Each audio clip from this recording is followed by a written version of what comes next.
세상을 살던 교회를 섬기면서 이 세상을 살던 사람이 우리 마음으로 평안함을 느끼고 즐겁고 기쁜 삶을 사는 것은 우리 마음이 어디에 있는가 하는 게 참 중요해요.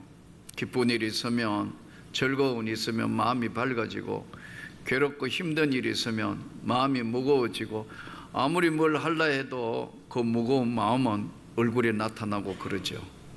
세상 사는 날 동안 낙을 누리며 사는 것도 보니 이것도 다 하나님의 손에서 나는 것이라. 우리가 이 땅을 살면서 성경에 보면 하나님이 축복을 해주시는 그 과정이 있는데, 축복이 오는 통로가 성경에 보면 세 가지예요. 하나는 조상을 통하여 주시는 축복이 있습니다. 세상 사람들도 부모를 잘 만나서 유산도 많이 받고, 부모를 잘 만나서 태어나면서부터 부유한 가정에, 명예가 있는 가정에 이래 태어난 사람들은 별 고생하지 않아도 세상을 살 수 있어요. 부모로부터 오는 축복이 있는데, 성경이 말씀하는 축복은 부모로부터 오는 축복을 믿음의 유산으로 본 거예요.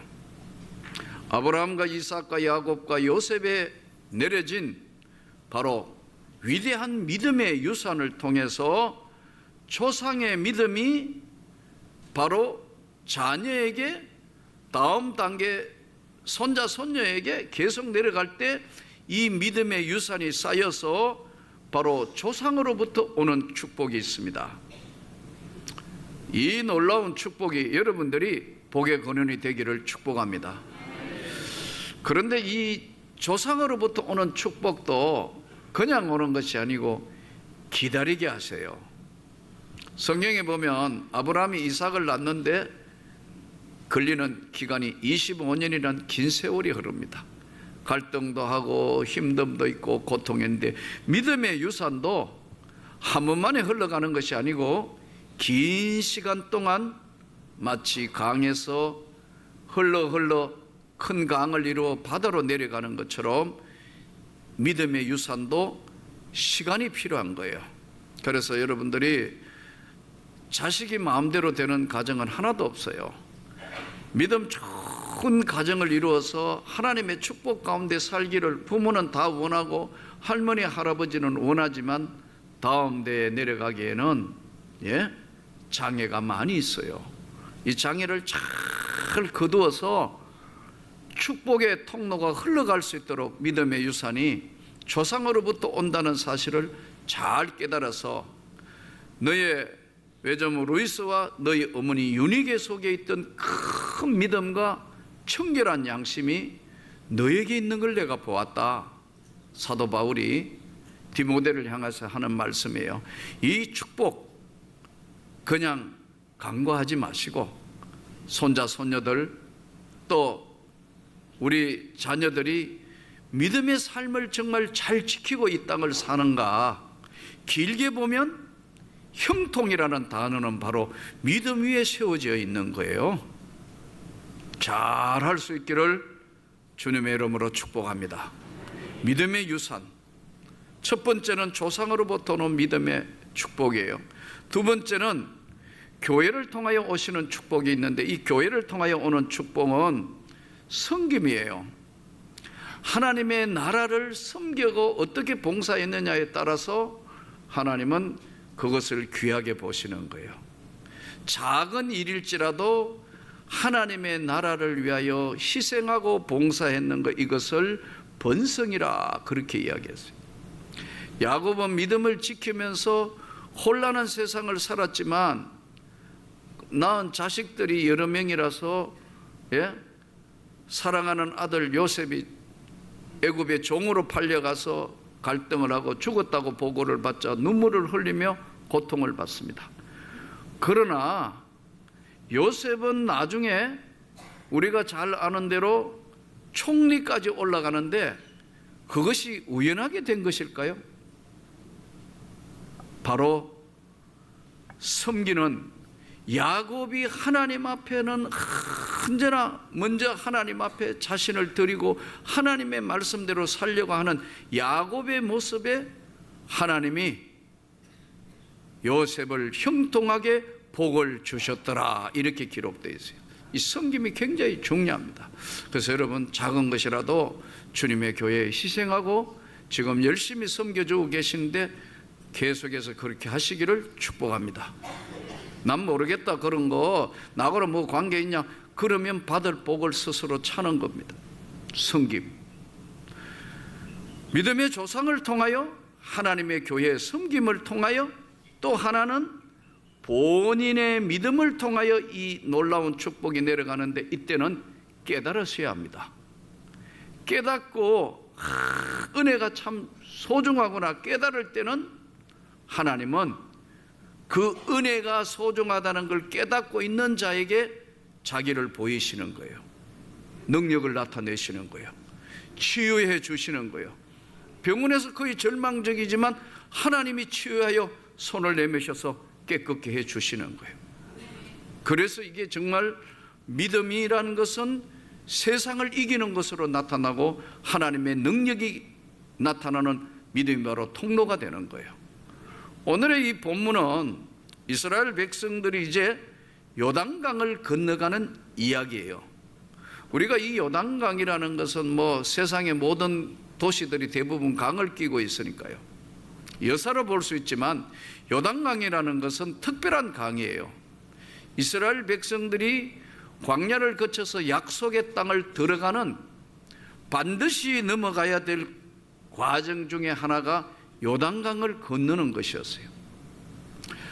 성경에 보니까 하나님의 백성들이 홍해도 건너갈 때 있었고 요단강 건너가는 이야기가 나오는데, 홍해는 바다 건너는 거 아니에요.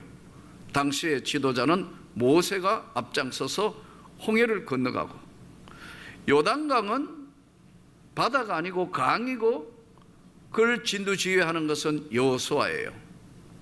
이 요단강은 뭐냐면 세상으로부터는 죽었어요. 며칠 후 요단강 건너가 만날이 돼 세상으로는 죽었고 하나님의 강 요단강을 건넌 거예요. 영적으로 보면 세상으로는 이미 죽은 거예요. 여러분, 세상으로 다시 돌아갈 수 있나요? 못 돌아가요.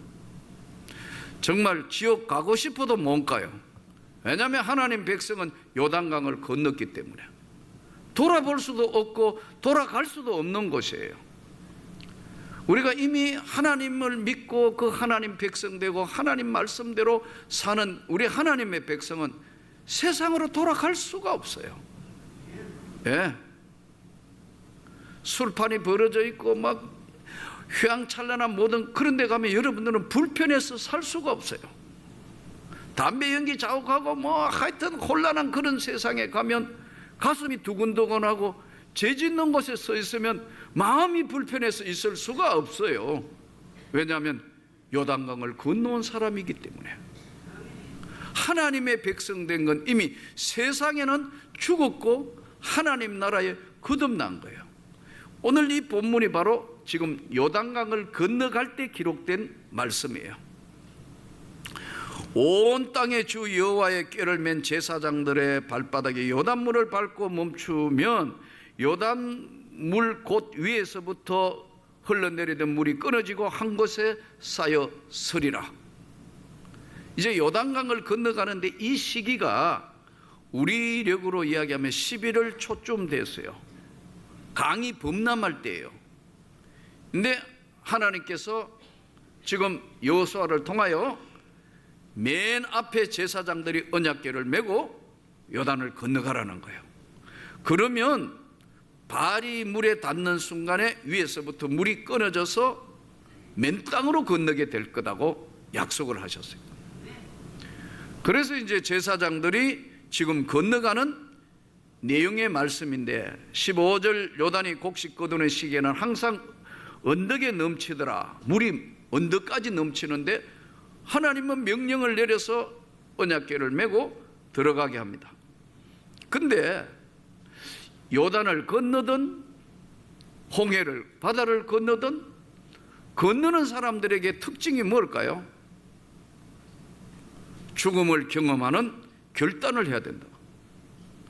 건너가다가 잘못되면 삶도 모든 인생이 끝날 수 있는데, 이 결단을 한 번은 하는 신앙은 결단이에요. 요단강을 건너서 지금 다시는 세상으로 돌아갈 수 없는 길을 건너가는 거예요. 요단강을 건널 때, 이때 눈으로 보니까 이야, 이게 도무지 건너갈 수 없는 언덕까지 물이 찰랑이고 있는데 건너갈 수 있을까? 하나님은 명령을 내렸고, 여호수아는 그것을 언약궤를 맨 제사장들에게 명령했는데 발이 물에 닿는 순간에 위에서부터 끊어졌더라. 이 신앙생활은 희한하게 내가 진짜 하나님 백성 되겠다고 결단을 했을 때부터 하나님이 나와 동행하는 걸 느끼는 거예요. 하나님의 손길을, 숨길을 느끼는 거예요. 그분의 섬세하신 손길과 그분의 숨결을 느끼는 거예요. 손해볼 것 같고 무너질 것 같고 안 될 것 같지만 하나님이 역사를 시작하셔서 함께 하시는 거예요. 이래서 이제 이 백성들이 바로 요단을 건너는데, 우리가 신앙생활 하거나 삶의 모든 일이 있을 때는요, 모든 것이 다 때가 있어요. 때라는 건 굉장히 중요해요. 바로 이스라엘 백성들이 결단해서 요단강을 건너가야 될 때, 하나님의 계획표 아래에 있을 때, 여러분 장사도 항상 잘 되는 게 아니에요. 잘 될 때도 있고 안 될 때가 있어요. 예? 사업 기가 막히게 뭐 하면 계약되고 뭐 되고 다 될 때 있지만 안 될 때가 있다고요. 하나님도 하나님의 때가 있어요. 그 하나님의 때에 순종하는 자에게 이 길을 여시는 거예요. 근데 믿음이 안 되기 때문에, 불안하기 때문에 대부분 부정적인 사람은 안 된다는 이야기로 대화를 해보면 거의 거기 차 있어요. 반대로 나는 부족하지만 하나님께서 손을 내밀어 하시면 모든 것이 가능하다는 것이 사도들의 이야기였고 성경 말씀이었어요. 바로 하나님의 때에 이 요단강을 건너갑니다. 근데 이제 이 3장 다음에 4장에 보면 하나님께서 요단을 이제 건너가고 난 뒤에 건너간 요단에 12지파가 기념하도록 돌멩이를 가지고 돌을 세우라고 명령을 해요. 그런데 이제 12개 돌을 진영에 갖다 놓고 숙소에 이제 12개를 다 세우고 다시 또 돌멩이 들고 가가지고, 예? 그 돌멩이 다 12개 물 안에 세워놓고 다시 돌멩이를 가서 길갈에다가 12개를 다시 세워요. 근데 성경에 보면 왜 그럴까요? 요단강이 다시 범람하면 돌멩이는 안 보이는 거예요. 예? 그럼 이스라엘 백성이 요단강이라는 것은 항상 자기가 지나온 발자취인데 돌아보니까 돌멩이 없어요. 그러니까 잊어버리는 거예요. 그래서 잊어버리지 말라고 돌멩이를 길갈에 와가 12지파가 다시 12지파의 돌멩이를 세워요. 과거는 물 밑에 다 지나간 거예요. 요단강 건널 때 지금 우리가 밟았던 이 땅은 다 지나간 거예요. 어떤 사람은 과거에 얽매여 가지고 한 발짝도 못 나가는 것이 사람이 있어요. 과거의 분노, 과거의 슬픔, 과거에 힘들었던 거, 거기에 붙들려가 과거의 잔상 때문에 한 발도 앞으로 못 나가는 사람 많아요. 여러분, 과거를 지울 수도 없고 바꿀 수도 없지만 요단강이란 특별 강 앞에서는 다시 시작하는 거예요. 요단강을 건넜다는 것은 새로운 세계로 들어온 거예요. 다시 시작하는 거예요. 그래서 예수 안에 보라, 이전 것은 지나갔으니 새 것이 되었다는 거예요. 바로 그 말씀이에요. 새로 시작하는 거예요. 과거로부터 자유로울 수 없는 것은, 과거가 고통스럽고 아팠고 힘들었다 하더라도 과거를 지우거나 바꿀 수는 없지만, 바로 물 밑에 있는 요단강처럼 내 지나온 삶도 아름다웠던 것이라고 생각하고 길갈에 세운 반석이신 예수를 바라보면 새로운 출발을 시도할 수 있는 거고 그렇게 사는 거예요. 제가 예전에 이 교회 한참 지하교회 개척교회 할 때 5년을 지하 개척교회 했는데 가끔 지하교회에서 같이 있었던 분들 중에 저보고 그래요. 목사님, 저는 지금보다 지하교회에 있을 때가 훨씬 좋았는데요. 난 그럴 때마다 정신이 번쩍 들어요. 저분이 지금 뭔 소리 하는 거지 지금? 지하는 불만 꺼지면 깜깜하고 회쾌한 냄새가 나고 나는 지하에서 위장이 뻥긋날 정도로 참 막 그 고난과 고통의 시간이었는데 지금 뭐가 좋아가지고 지하에서 좋았다지?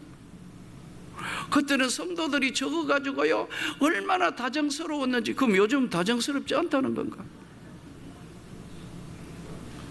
그렇게 이야기하는데 처음에는 그런 이야기 하니까 미워요 여러분. 그런데 어느 날 기도하며 가만히 생각해 보니까 그게 아니고 지나온 삶도 참 아름다웠던 것이다.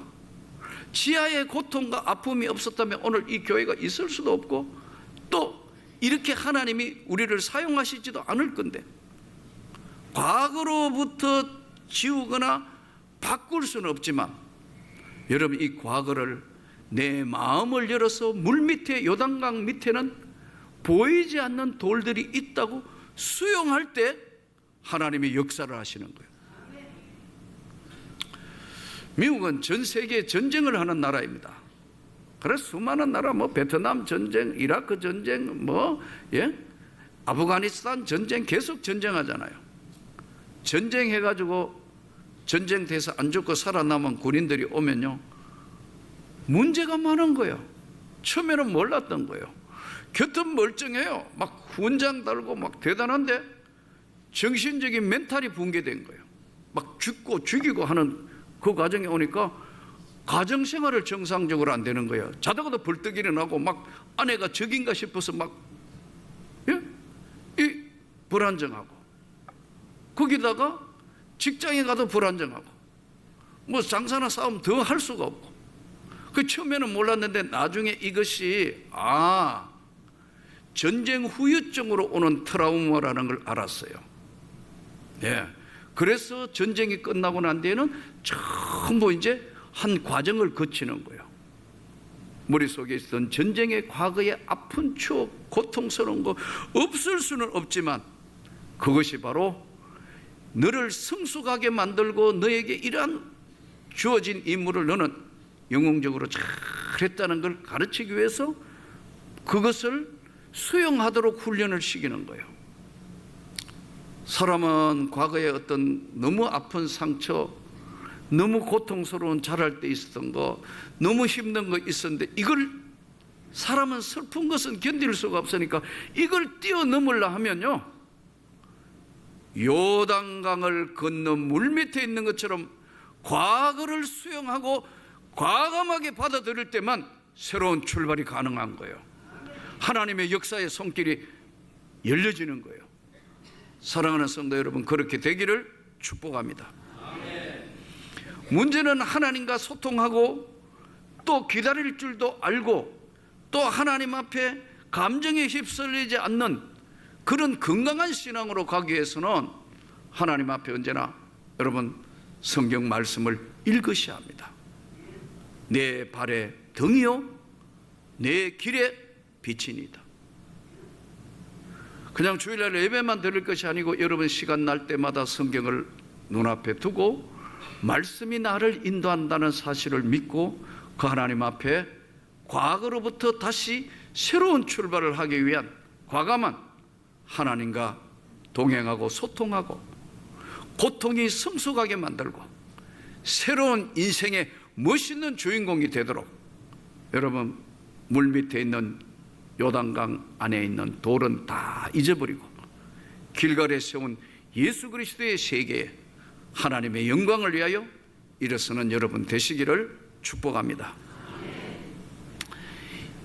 지금 이들이 요단강을 건너가서 보면은 길갈에 세워놓고 이 돌들이 하나님의 표징이 되리라, 이렇게 말씀이 나와요. 하나님의 표적, 하나님의 표징이 된다. 표적과 징조를 표징이 된다고 그렇게 말씀해요.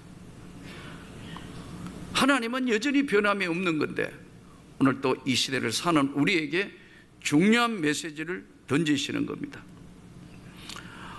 실제로 에티오피아의 유대인, 에티오피아계 유대인이 2011년 기준했는데 이스라엘 통계에서 발표한 거 보니까 12만 명이나 돼요. 열왕기상 10장 1절에서 3절에 보면은 서바 여왕 이야기가 나와요. 서바 여왕. 이 서바 여왕이 이 지역이, 지금 서바 지역이 어디냐 하면 예멘과 말라위 지역입니다. 이 서바 여왕이 솔로몬을 찾아오는 이야기가 열왕기상 10장에 나온다. 솔로몬에게 이제 솔로몬이 그렇게 유명한 왕이고 지혜가 충족하고 다 하니까 이 바로 서바 여왕이 와서 솔로몬과 대화를 합니다. 이 대화를 하면서 서로 탁 하면서 아마 남의 나라 여왕하고 솔로몬하고 이야기하면서 이제 뭐 내기도 하고 뭐 이야기하다가 가까워졌겠죠. 그런데 성경에는 그 다음에는 서바 여왕이 아이 낳았다는 이야기가 없는데 실제로 역사에 서바 여왕하고 사이에 솔로몬하고 아기가 태어나는데 그 아이 이름이 메넬리크라는 아이가 태어나서 22살이 되던 해에 메넬리크가 솔로몬 왕을 찾아옵니다. 이거는 이제 성경에 없는 다른 야사겠죠. 찾아와서 아버지인 것을 확인합니다. 충격을 받은 메넬리크는 거기에서 유대인들하고 어울려 살다가 다시 이제 고향으로 돌아가면서 고향으로 가다가 고향에 가지 않고 이디오피아에 있는 어느 한 마을에 정착을 해가 삽니다. 그리고 기나긴 세월 3000년이 흘렀다. 그런데 1800년대에 영국 선교사가 이디오피아 선교하러 갔다가 놀라운 사실을 발견한 거예요. 유대교 율법을 지키고 있고 유대 회당이 있고 안식일을 지키고 유월절을 지키고 있는 희한한 족속을 만나게 돼서 어떻게 됐냐 뿌리를 찾아보니까 이게 솔로몬과 서바 여왕에서 태어난 유대인들이라는 것을 알았어요. 이것을 영국 선교사가 이스라엘에 알려줍니다. 그래서 이스라엘에 그럴 리가 있나 해서 이스라엘에 실제로 가서 보고 난 데에는 너무너무 놀란 거예요. 이들을 어떻게 둘 것이냐 하다가 최고의 율법학자들이 모여가지고 데려와야 된다 해서 데려오는데 그 이스라엘은 최고의 지금 수준의 세계적인 수준의 나라와 이 이디오피아 가난한 나라의 부족으로 살고 있는 이들하고는 천양지차잖아요. 그래도 이게 데려와야 된다 해가지고 처음에 데려오는데 이디오피아가 그 당시에 공산화되는 과정에서 반군과 싸우고 하는 바람에 데려오기가 힘들어 데려오다가 상당수 많이 죽습니다. 그래도 1989년에 모세 작전을 해가지고 약 한 8,000명을 데려와요. 대단하잖아요, 여러분. 8,000명을 데려오는데 그 뒤에는 어떻게 할 거냐? 그냥 둘 수 없다 해가지고 1924년에는 거기에 이스라엘에 가가지고 유대인 학교를 세워준다고. 그리고 그냥 두면 다 죽을 것 같으니까 안 되겠다, 이거 부족들을 데려와야 된다 해서 핏줄이라고 1991년 아디스 아바바, 이 이디오피아 아디스 아바바 공항에서 25시간 동안 자기 나라 자국기 군대 군 비행기 다른 나라 비행기 렌트 해가지고 35대를 비행기 렌트 해가지고 14,200명을 이스라엘로 다 데려온다.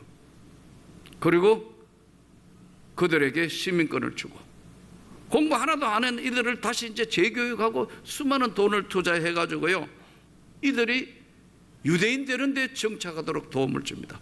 요즘 이제 그 까만 이스라엘 군인 중에 까만 애들이 걔들입니다. 요즘 좀 차별한다고 막 데모하고 난리도 안 하고 뭐 뉴스에도 나오지, 바로 그들이에요.